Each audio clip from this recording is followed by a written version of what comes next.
Good evening. This is CTV News for Wednesday, September the 4th. I'm Sonia Shrivastava. And I'm Makia Turner. Good to be with you tonight. Well, motions hearings in the case of an alleged drug trafficker charged with quadruple homicide were heard in court today in Upper Marlboro. 43-year-old Daryl Bellard is accused of murdering 2 women and 2 young children in 2010. The bodies were found amid piles of trash and debris in a makeshift apartment above a detached garage on 3rd Street in Riverdale area. Now, Bellard and 18-year-old Takesha Gilmer allegedly shot the victims because of an unpaid drug debt. Attorneys for Bellard filed several motions, one to suppress cell phone records and 2 to suppress searches. And the main thing with motions hearings, whether the prosecution files motions or the defense files motions or both, usually it'll be dealing with what will and won't be admissible at a trial. In this case, I know one of the motions filed by defense is dealing with the possibility of suppressing a statement and some evidence that was collected at the hotel, one of the hotels where Mr. Bellard was allegedly staying. This originally was a case where the state's attorney filed a motion letting the court know she'd be seeking the death penalty.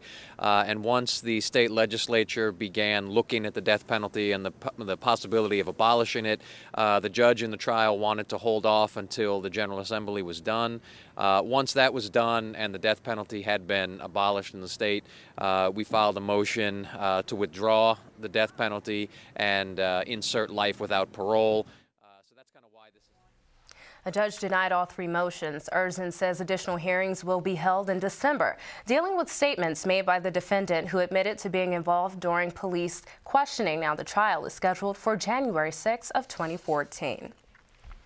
From inside the halls of Congress to demonstrations across the U.S., Americans are divided on whether the Obama administration should launch a military strike against Syria.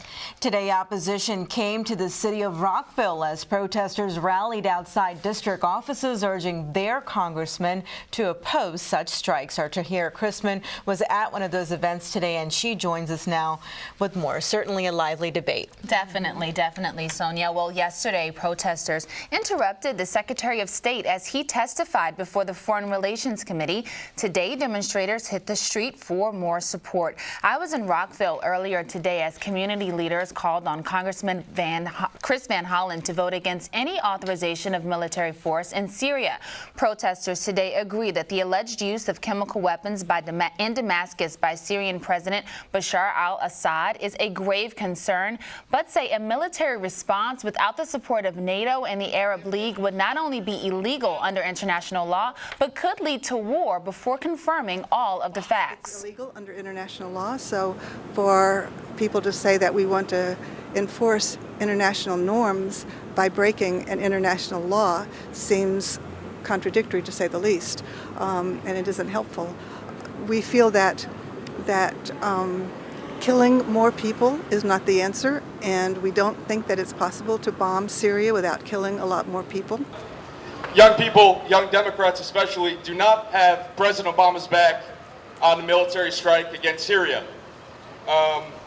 It's our hope that President Obama will reverse course and he'll rededicate himself to the ideals and the goals he pledged to make when we first supported him. And now the protesters today signed this letter outlining their reasons for opposition, as well as a few recommendations to Congressman Van Hollen. A short time before the demonstration, Van Hollen's office released a statement urging his colleagues to support a proposal to, quote, limit the scope, duration, and purpose of authorization to use military force in Syria. Van Hollen is proposing limiting the duration of authority to 60 days, prohibiting American forces on the ground, and forbidding the president from continued use of strikes unless first approved by Congress. Now, I should mention that a new Washington Post report finds that nearly 6 in 10 Americans oppose unilateral mission strikes in Syria.